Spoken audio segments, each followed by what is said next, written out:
Hi friends, मैं Shubham sir. जो मैं 20 क्वेश्चन का प्रैक्टिस सेट लेके आया हूँ, ये प्रीवियस एसआई के क्वेश्चन में पूछे गए हैं।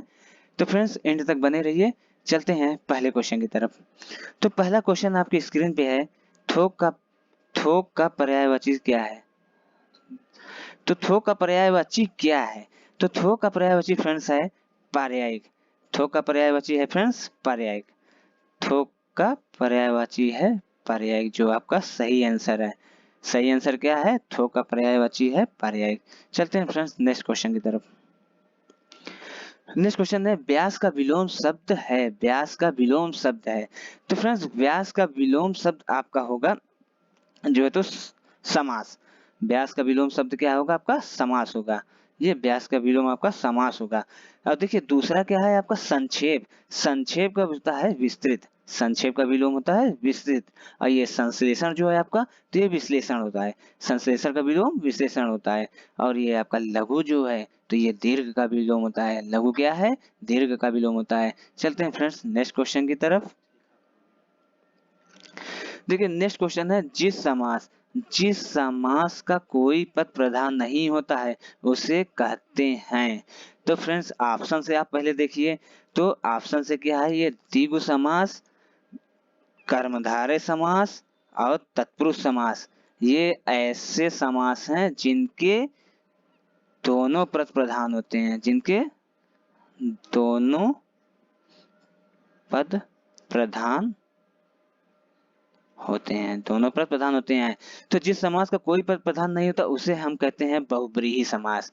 इसके कोई पद प्रधान नहीं होते हैं। इसके कोई पद प्रधान नहीं होते हैं, वो होते हैं आपके बहुब्रीहि समास। क्या होते हैं फ्रेंड्स? बहुब्रीहि समास होते हैं। बहुत मजा आने वाला है फ्रेंड्स, एंड तक बने रहिए। चलते हैं फ्रेंड्स नेक्स्ट क्वेश्चन की तरफ। नेक्स्ट क्वेश्चन है, उपसर्ग को कहते हैं। उपसर्ग को कहते हैं। तो फ्रेंड्स जो शब्दांश शब्दों के आदि में मतलब जो शब्दांश शब्दों के आदि मतलब होता है पहले हो, वो क्या कहलाते हैं? आपके उपसर्ग कहलाते हैं। तो उपसर्ग को क्या कहते हैं? शब्दांश कहते हैं। शब्दांश कहते हैं। ठीक है फ्रेंड्स, चलते हैं नेक्स्ट क्वेश्चन की तरफ। अधिमता में प्रयुक्त उपसर्ग बताएं। अधिमता में प्रयुक्त उपसर्ग बताएं। तो फ्रेंड्स उपसर्ग क्या होता है? मैं पिछले क्वेश्चन में बताया आपको कि जो शब्दांश शब्दों के आदि में होते हैं वही आपके जो है तो उपसर्ग कहलाते हैं। तो शब्दों के आदि में क्या है? अधि। तो अधि, यही अधि जो है तो आपका अधिमानता का उपसर्ग होगा। तो राइट आंसर होगा फ्रेंड्स अधि। अधि इसका सही आंसर होगा। चलते हैं फ्रेंड्स नेक्स्ट क्वेश्चन की तरफ। नेक्स्ट क्वेश्चन आपकी स्क्रीन पे है, प्रयोग के आधार पर शब्द भेद है। प्रयोग के आधार पर शब्द भेद है। तो फ्रेंड्स प्रयोग के आधार पर शब्द भेद आपके होते हैं दो। प्रयोग के आधार पर शब्द भेद होते हैं दो, जिनमें क्या होता है? पहला शब्द आपका होता है विकारी। पहला शब्द आपका होता है विकारी। पहला शब्द विकारी होता है। और दूसरा शब्द आपका फ्रेंड्स होता है अविकारी शब्द। अविकारी शब्द। फ्रेंड्स अब इसके अंतर्गत क्या होते हैं? तो फ्रेंड्स देखिए, जो संज्ञा, सर्वनाम, विशेषण, संज्ञा, सर्वनाम, विशेषण, ये आपके विकारी शब्दों के अंतर्गत आ जाते हैं। और ये सभी प्रकार के अव्यय शब्द जो होते हैं, जो आपके अव्यय शब्द होते हैं वो अविकारी शब्द होते हैं। तो प्रयोग के आधार पर शब्द भेद है तो प्रयोग के आधार पर शब्द भेद है तो अविकारी और विकारी शब्द। तो फ्रेंड्स चलते हैं नेक्स्ट क्वेश्चन की तरफ। महादेवी वर्मा को किस पुस्तक पर ज्ञानपीठ पुरस्कार मिला? ज्ञानपीठ पुरस्कार महादेवी वर्मा को किस पुस्तक पे मिला? तो फ्रेंड्स देखिए ऑप्शन से अगर देखेंगे तो नीरजा, निहार, रश्मि, ये तीनों ही महादेवी वर्मा के हैं। ये तीनों महादेवी वर्मा के ही हैं। लेकिन क्वेश्चन क्या पूछा हुआ है कि ज्ञानपीठ पुरस्कार मिला। तो ज्ञानपीठ पुरस्कार महादेवी वर्मा को मिला है आपका यामा के लिए। आपके यामा के लिए मिला है। यामा के लिए आपको महादेवी वर्मा को यामा के लिए जो तो ज्ञानपीठ पुरस्कार मिला है। फ्रेंड्स ये मेरा न्यू चैनल है, मुझे आपकी थोड़ा सी हेल्प दीजिए। मैं आपको यकीन मान दिलाता हूँ कि मैं आपको इस बार वर्दी पहना के देंगे। थोड़ा सा फ्रेंड्स सब्सक्राइब करिए, लाइक करिए, अपने दोस्तों में शेयर करिए। चलते हैं फ्रेंड नेक्स्ट क्वेश्चन की तरफ। सुमित्रा में प्रत्यय होगा। सुमित्रा में प्रत्यय होगा। तो प्रत्यय क्या होता है फ्रेंड? जो शब्दांश शब्दों के अंत में, जो शब्दांश शब्दों के अंत में हो वो आपका प्रत्यय कहलाता है, अंत में हो वो आपका प्रत्यय कहलाता है। और जो आदि में हो, आदि में हो, आदि मतलब पहले हो, वो आपका कहलाता है उपसर्ग कहलाता है, जो मैंने पिछले क्वेश्चन में आपको बताया है। तो सुमित्रा में प्रत्यय होगा, सुमित्रा में आ प्रत्यय होगा, आ प्रत्यय लगा हुआ है, आ आएगा। ठीक है फ्रेंड्स, चलते हैं नेक्स्ट क्वेश्चन की तरफ। दिग्दर्शन का संधि विच्छेद है, दिग्दर्शन का संधि विच्छेद है। तो फ्रेंड दिग्दर्शन का संधि विच्छेद है तो दिग्दर्शन का विग्रह हम पहले करते हैं। इसका विग्रह क्या होगा ये देखते हैं पहले।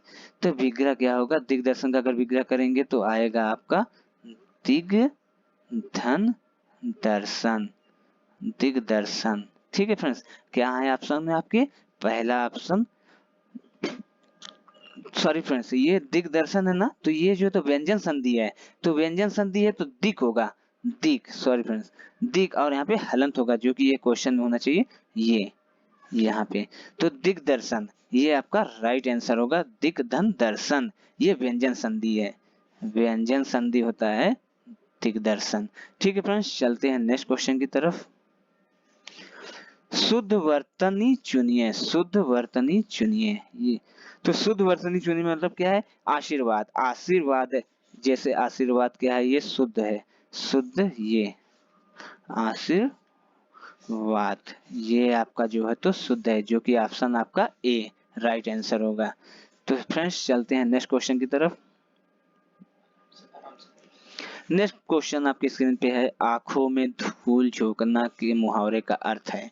आंखों में धूल झोंकना के मुहावरों का अर्थ है, मतलब है धोखा देना, धोखा देना, ये आपका राइट आंसर है, बी आपका राइट आंसर है, धोखा देना। चलते हैं फ्रेंड्स नेक्स्ट क्वेश्चन की तरफ। हाथी किस प्रकार का शब्द है। देखिए फ्रेंड्स, ये बहुत ही मोस्ट इम्पॉर्टेंट क्वेश्चन है, ये इसको आप ध्यान से देखिएगा, ये बहुत ही कंफ्यूजन करते हैं। हाथी किस प्रकार का शब्द है, तो पहले हम जानते हैं हाथी, ये आपका हाथी जो है तो फ्रेंड्स तद्भव शब्द है, क्या है आपका, तद्भव शब्द है। और इसका संस्कृत तत्सम शब्द क्या होता है, हस्ती होता है, तो इसका तत्सम शब्द है ये हस्ती। तो हाथी आपका किस प्रकार का शब्द है, हाथी आपका तद्भव शब्द है, आपका राइट आंसर होगा तद्भव। हाथी किस प्रकार का शब्द है, तद्भव शब्द है। ठीक फ्रेंड्स, चलते हैं नेक्स्ट क्वेश्चन की तरफ। पुजारी पुजारी पुजारी भगवान पीताम्बर की पूजा कर रहा है, यहाँ पर पीताम्बर पद समास है, पीताम्बर कौन सा समास है ये पूछ रहा है। तो फ्रेंड्स पीताम्बर है तो पहले इसका हम विग्रह करते हैं तो क्या आता है, बनता है ये पीत धन अंबर, पीत धन अंबर, ये आपका मिलकर बनेगा क्या, पीताम्बर, ये आपका बनेगा पीताम्बर। ठीक है फ्रेंड्स, पीताम्बर, अब पीताम्बर का क्या है, पीला है वस्त्र जिसका, पीला है अंबर जिसका, वो है भगवान विष्णु, भगवान विष्णु। ठीक है फ्रेंड्स, अब पीताम्बर पद समास है तो पीताम्बर पद आपका समास होगा जो है तो ये बहुब्रीहि समास है आपका, पीताम्बर शब्द बहुब्रीहि समास है। ठीक है फ्रेंड्स, चलते हैं नेक्स्ट क्वेश्चन की तरफ। असुरक्षित में कौन सा उपसर्ग है, असुरक्षित, असुरक्षित में, असुरक्षित शब्द में कौन सा उपसर्ग है। तो फ्रेंड्स जो शब्द आदि में होते हैं वही उपसर्ग कहलाते हैं, जो अंत में होते हैं वो प्रत्यय कहलाते हैं। तो असुरक्षित में जो है तो आद, आ जो है तो आपका उपसर्ग कहलाएगा, ये आपका राइट आंसर होगा ए। असुरक्षित शब्द में कौन सा उपसर्ग है, अ उपसर्ग है। ठीक है फ्रेंड्स, बने रहिए एंड तक, बहुत मजा आने वाला है फ्रेंड्स, ये हूबहू यूपीएसआई यूपी पुलिस में आता ही आता है। ठीक है फ्रेंड्स, चलते हैं नेक्स्ट क्वेश्चन की तरफ। नेक्स्ट क्वेश्चन है, महाधन ईश का संधि रूप होगा, महाधन ईश का संधि रूप होगा, तो महाधन ईश का संधि रूप होगा आपका महेश, ये आपका राइट आंसर होगा। राइट आंसर क्या होगा, महेश होगा आपका राइट आंसर। चलते हैं फ्रेंड्स नेक्स्ट क्वेश्चन की तरफ। निम्न में से कौन सा भाववाची का उदाहरण है, निम्न में से कौन सा भाववाची का उदाहरण है। भाववाची क्या है, भाववाची फ्रेंड्स होता है जिसे किसी से भाव निकलता हो। तो यहाँ पे ऑप्शन से देखिए बच्चा सो रहा है, ये नहीं है, मुझसे गाया नहीं जाता है, मतलब उससे कोई चीज की पीड़ा है, मुझसे गाया नहीं जाता है। तो यहाँ पे एक प्रकार का भाव निकल रहा है, तो आपका राइट आंसर यही होगा। कौन सा भाववाचक का उदाहरण है? मुझसे गाया नहीं जाता। ये आपका राइट आंसर होगा। राइट आंसर होगा आपका बी। चलते हैं फ्रेंड्स नेक्स्ट क्वेश्चन की तरफ। वैमनस्य का विलोम शब्द होगा। वैमनस्य का विलोम शब्द होगा। तो फ्रेंड्स वैमनस्य का विलोम शब्द होगा आपका सौ मनस्य। सौ मनस्य, ये आपका राइट आंसर होगा बी। वैमनस्य का विलोम शब्द होगा सौ मनस्य। ठीक है फ्रेंड्स, चलते हैं नेक्स्ट क्वेश्चन की तरफ। नेक्स्ट क्वेश्चन आपका आता है, जस दूल्हा तस बनी बारात कहावत का अर्थ है। तो जस दूल्हा तस बनी बारात, तो इसका राइट आंसर होगा जैसे खुद हैं वैसे साथी हैं। जैसे दूल्हा वैसी बनी बारात, जैसे खुद वैसे साथी, आपका राइट आंसर होगा बी। चलते हैं फ्रेंड नेक्स्ट क्वेश्चन की तरफ। जो धरती फाड़ कर जन्मता हो, या फोड़ होना चाहिए, जो धरती फोड़ कर जन्मता है वो क्या कहलाता है? आपका उद्भिज कहलाता है। जो धरती फोड़ कर जन्मता है वो उद्भिज कहलाता है। फ्रेंड्स ये मेरा न्यू चैनल है, आपको इसको सपोर्ट करना है। इसको आप अपने दोस्तों में लाइक करें, शेयर करें, सब्सक्राइब करें। मैं वादा करता हूँ आने वाले यूपीएसआई में आपको वर्दी पहनाना मेरी जिम्मेदारी है। चलते हैं फ्रेंड्स नेक्स्ट क्वेश्चन की तरफ। राम की गाय चरती है। राम की गाय चरती है। नेक्स्ट क्वेश्चन क्या है आपका? राम की गाय चरती है वाक्य में कौन सा कारक है? तो फ्रेंड्स मैंने पिछले पिछले अपने सेशन में बताया था कि संबंध में क्या आता है? का, के, की आता है, और राम की, ये की आया ना, तो की आया तो आप ये पहले जान जाएंगे संबंध कारक होगा। संबंध कारक में हमेशा आते हैं आपके का, के, की, ये आपके संबंध कारक हैं।